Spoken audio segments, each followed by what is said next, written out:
যাদের সত্য বলার সাহস নেই তাদের জন্য সাংবাদিকতা নয়। কিন্তু 17 বছর সেই অবস্থা আমরা দেখিনি। আমরা কেন জানি? আমাদের মালিকরা, আমাদের সম্পাদকরা অসহায় আত্মসমর্পণ করে বসেছিল, সাংবাদিকদেরও কেউ কেউ একই পথ ধরেছিলেন। আমাদের মনে রাখতে হবে আমরা কেন সংবাদপত্রের কথা বলছি। যে দেশে স্বাধীন সংবাদপত্র নেই, মিডিয়ার স্বাধীনতা নেই, সেই দেশকে আমরা কোনোভাবেই গণতান্ত্রিক দেশ বলতে পারি না। গণমাধ্যমের কণ্ঠরোধ করা হলে গণতন্ত্র মুখ থুবড়ে পড়তে বাধ্য। তাই যারা গণতন্ত্র চর্চা করেন, গণতন্ত্র নিয়ে কাজ করেন, তারা জানেন গণতন্ত্র, সংবাদপত্র পরস্পরের পরিপূরক। স্বাধীন গণমাধ্যম ছাড়া, আমি আবারও বলছি, গণতন্ত্র অর্থহীন। যেখানে গণতন্ত্র নেই সেখানে কখনো গণমাধ্যম স্বাধীনভাবে কাজ করতে পারে না। তাই সবার আগে আমাদের দরকার গণতন্ত্রের। এই কথাগুলো আমাদের সাংবাদিক বন্ধুদের জন্য যেমন বলছি, আমাদের যারা আগামীতে রাষ্ট্র পরিচালনা করবেন, সে রাজনৈতিক দলের নেতারাও আছেন, তাদের অনুধাবনের জন্য পেশ করছি। মুক্তিযুদ্ধের মধ্য দিয়ে বাংলাদেশ নামক রাষ্ট্রের জন্ম হয় 30 লাখ শহীদের রক্তের বিনিময়ে। তখন সেই সময়ের জাতীয় নেতারা, বিশেষ করে সংবিধান যারা প্রণয়ন করেছিলেন, তারা উপলব্ধি করেছিলেন যে বাংলাদেশে একটি মানুষকে যদি একটি গণতান্ত্রিক রাষ্ট্র হিসেবে আমরা দাঁড় করতে যাই, তাহলে সংবাদপত্রের স্বাধীনতা নিশ্চিত করতে হবে। তাই 72 সালে সংবিধানে 39 ধারা গণমাধ্যমের স্বাধীনতা দেওয়া হয়েছিল।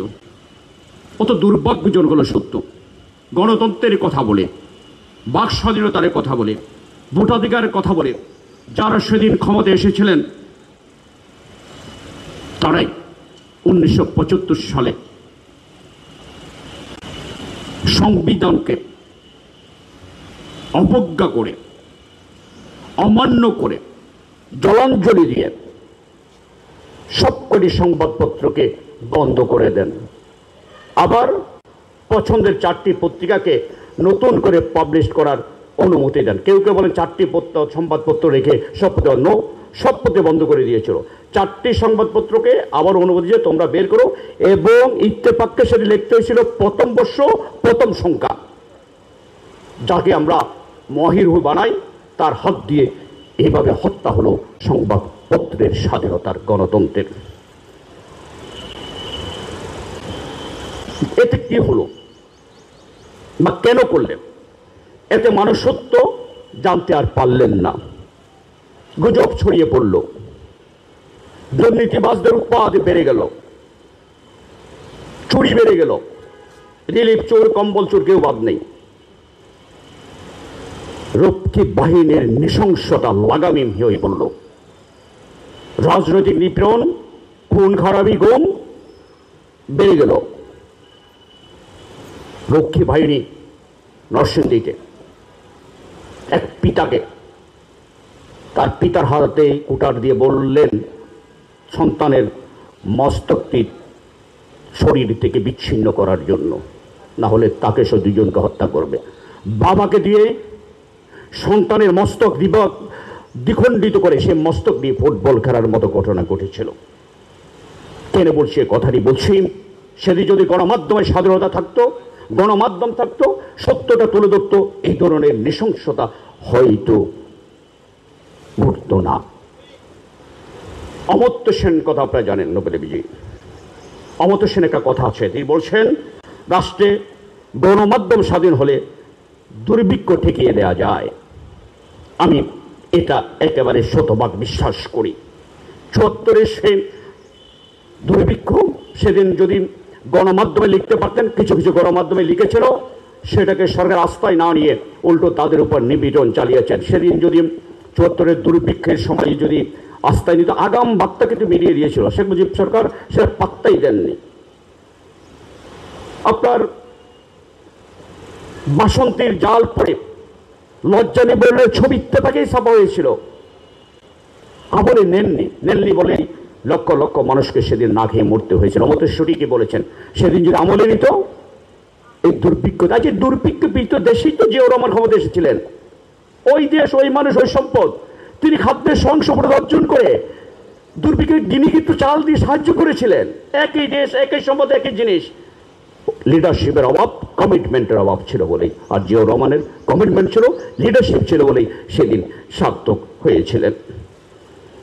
সেদিন একদিকে বলেছেন সবাইকে যে বেলি ফুলের মালা দিয়ে তোমরা বিয়ে করো, এই সময়ে সম্পত্তি নেই। হুমায়ুন ফরিদি এবং তার স্ত্রী বেলি ফুলের মালা পরে সেদিন বিয়ের পিড়িতে বসেছিলেন। কদিন পর দেখলাম শেখ মুজিব পুত্রের বিয়ে সোনার মুকুট পরে, আর সেই সোনার মুকুটের ছবি ছাপাই ছিল তৎকালীন সরকারি পত্রিকা দৈনিক বাংলায়। সিসি পড়ে যায়, খাবার নেই, দুর্ভিক্ষে উত্তর অঞ্চলে কুড়িগ্রামে মানুষ মরছে, রাস্তার পাশে লাশ।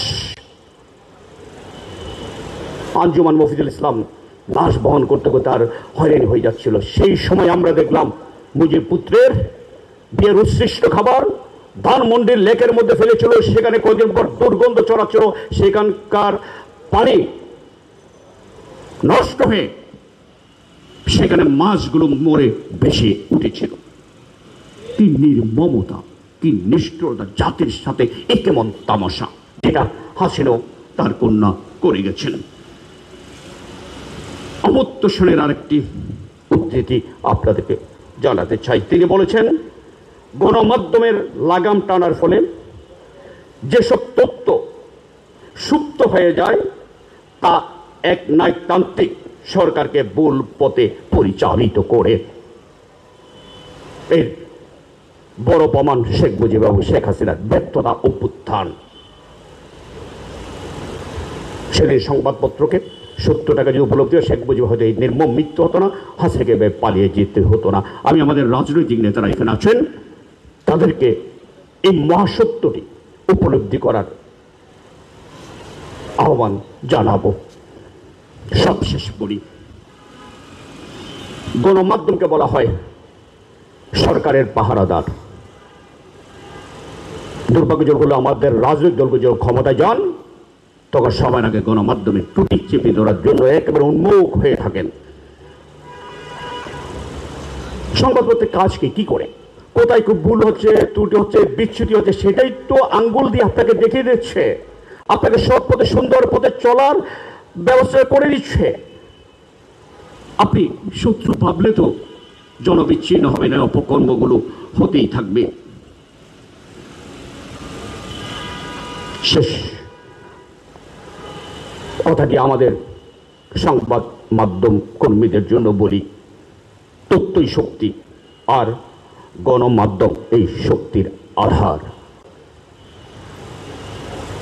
আমাদেরকে সাদাকে সাদা, কালোকে কালো বলতে হবে। সাংবাদিক হচ্ছে সত্যের আরাধনা।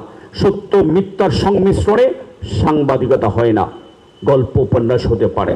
সাংবাদিকতা হতে হবে শতভাগ সত্য। যেমন 100-100 না পেলে দেশপ্রেমিক হওয়া যায় না, তেমন 100-100 সত্য না হলে সেটা রিপোর্ট হয় না। এই দিকটি আমরা যেন বিবেচনায় রাখি। আমাদের এক বোন বলেছেন, রাশেদও বলেছেন,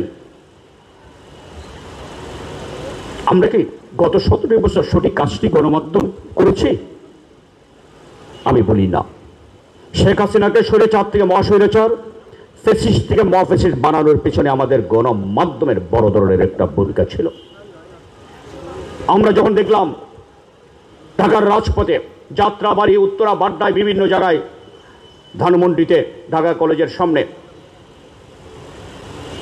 আমাদের কোমলমতি শিক্ষার্থীদেরকে নির্বিচারে গুলি করছে রাষ্ট্রীয় বাহিনী, সরকারি বাহিনী। আমরা দেখলাম তাদের বুক দিয়ে বুড়ের ঢুকে পিঠ দিয়ে বেরিয়ে যাচ্ছে ছোট ছোট শিশুগুলো, রাস্তায় পিচ ঢালা কালো রাস্তায় ঢলে পড়ছে, রক্তের সৌদি বেয়ে যাচ্ছে। শিশুগুলো গলা কাটা মুরগি যেভাবে এক পর্যায়ে ছটফট ছটফট করে নিস্তেজ হয়ে যায়। আমরা দেখলাম আমাদের সেই প্রিয় সন্তানদেরকে সেদিন গলা কাটা সেই মুরগির মতো ছটফট ছটফট করতে করতে এক সময় নিস্তেজ হয়ে যাচ্ছিল। আবার কি দেখলাম, টিভি খুললাম, টিভিতে দেখলাম সেখানে বলা হচ্ছে এরা তো রাজাকার, এরা দেশ বিরোধী, এরা সন্ত্রাসী, এদেরকে বিরুদ্ধে কঠোর ব্যবস্থা নেন। এই নৃশংসতা, এই বর্বরতা, এই রক্ত, এই শিশুগুলোর যে রক্তাক্ত লাশ, যার বুকে দাগ কাটে না, যে আরো লাশ ফেলতে বলে, তাকে জাতির বিবেক বলি কিভাবে আমি? তাকে সাংবাদিক বলি কিভাবে? ও তো খুনি, ও তো খুনির দোষর। এদের সাথে কোনো আপোষ চলতে পারে না। এটা সাংবাদিকের কাজ নয়, এরা খুনি। এদের ব্যাপারে কোনো আপোষ চলবে না, চলতে দেওয়া হবে না। আমার সন্তানকে গুলি করে তুমি এখানে নৃত্য করবা, সেই সোজা বাংলার মাটিতে হবে না, হতে দেওয়া হবে না। রাজনৈতিক নেতৃবৃন্দ আছেন, এদের ব্যাপারে আপোষ করলে আপনাদেরকে আমরা বয়কট করব। বন্ধু আমার, ফ্যাসিবাদ পালিয়েছে, বাংলার মাটিতে যেন আবার তারা ফিরে না আসতে পারে, সেজন্যই আপনাদেরকে ঐক্যবদ্ধ থাকতে হবে, সচেতন সজাগ থাকতে হবে। যারা ছাত্র হত্যা করে, যারা খুন করে আয়নাঘর করে, ওদের পরিচয় খুনি। ওই খুনির কিসের রাজনৈতিক অধিকার? যারা বলেন ওদেরকে আমি ধিক্কার জানাই। তাদের কোন রাজনীতি করার অধিকার, কোন খুন রাজনীতি করার অধিকার নেই। যেই দল খুন করেছে তারা কাজ পর্যন্ত জাতির কাছে ক্ষমা চেয়েছে, বলেছে যে আমরা এটার সাথে জড়িত, আমার জন্য ক্ষমা চাই। যারা রক্তপাতকে করে বুকে লালন করে ধারণ করে শিরাই শিরাই তাদের এই খুন বয়ে বেড়ায়, ওদের রাজনীতি করার কোনো অধিকার থাকতে পারে না। এই ব্যাপারে কোনো আপোষ চলবে না। এই ব্যাপারে আপোষ করা মানে শত শৈলের রক্তের সাথে বিশ্বাসঘাতকতা করা। এদের সাথে আপোষ করা মানে বিবেকের সাথে বিশ্বাসঘাতকতা করা। এদের সাথে আপোষ করা মানে স্বাধীনতা সার্বভৌমত্বের সাথে বিশ্বাসঘাতকতা করা। আমরা এই ব্যাপারে কোনো ছাড় দেব না। এই ব্যাপারে জেগে উঠুন। আমরা যেন আমাদের সন্তানের রক্তের সাথে বেঈমানি না করি। সবশেষে এটুকু বলি, সুন্দর সময় এসেছে, আমরা আরো সুন্দর সময় চাই। আজকে সবচেয়ে বেশি যদি আমরা খুশি হতাম,